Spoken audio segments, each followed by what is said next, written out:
पे तो mummy papa गए क्यों थे वहां पे कि हम कामयाब हो, बच्चे अच्छा पढ़ लिख लें। शहर जाने के दो ही पर्पस होते हैं लोगों के, एक अपना काम और दूसरा बच्चों को पढ़ाना। ये दो पर्पस से लोग गांव छोड़ के शहर की तरफ निकलता है। तो मम्मी बचपन से ही डाली थी कि अच्छा पढ़ना, पढ़ने से बढ़िया हो जाता है जिंदगी। आप में से ये बात आप भी मानते हो कि बच्चे सब लोग पढ़ रहा है ना?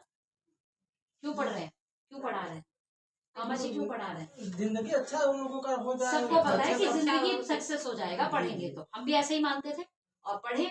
जब हम पढ़ रहे थे तो हमारी टीचर ने हमको ये काम बताया। जो मेरी टीचर मुझे बायो पढ़ाती थी, जो उनके हस्बैंड केमिस्ट्री, हस्बैंड वाइफ दोनों अपना कोचिंग इंस्टीट्यूट चलाते थे और संजोग से उनको ये बिजनेस भी मिला था और ये बिजनेस उन्होंने हमें बताया। जैसे हम लोगों के यहाँ पर टीचर का एक सम्मान होता है ना?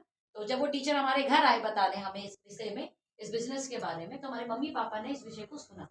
हम 17 साल के थे, 17 साल में इस कंपनी को करा नहीं जा सकता, इस कंपनी में जुड़ने की आयु कम से कम 18 साल होनी चाहिए। तो हमारे माता पिताजी ने को ये कार्य शुरू कराया गया था।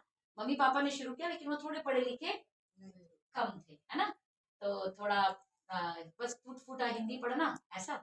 तो हमारी टीचर को ये लगा कि पढ़ा लिखा, मैं 12th कर ली थी तब तक, तो फार्म भरने का काम, प्रोडक्ट के नाम पढ़ने का काम, तो ये किसको दे दिया गया?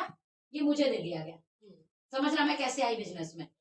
साथ में बोला गया कि बाबू इसमें कुछ मीटिंगें भी होती है, मीटिंगों में भी आ पाओ। तो जब हम मीटिंग में जाने लगे, हम मीटिंग दिखाते हैं किस तरीके की मीटिंगें होती हैं। बहुत बड़े बड़े ऑडिटोरियम में, बढ़िया बढ़िया जगहों पर ये मीटिंग होती है। तो इस जिस मीटिंग में अभी ये हम खड़े हैं, हालांकि इस मीटिंग को हम ले रहे हैं, हजारों, 2000, 4000, 5000, 10,000, 15,000 लोगों की मीटिंग हम लेते हैं।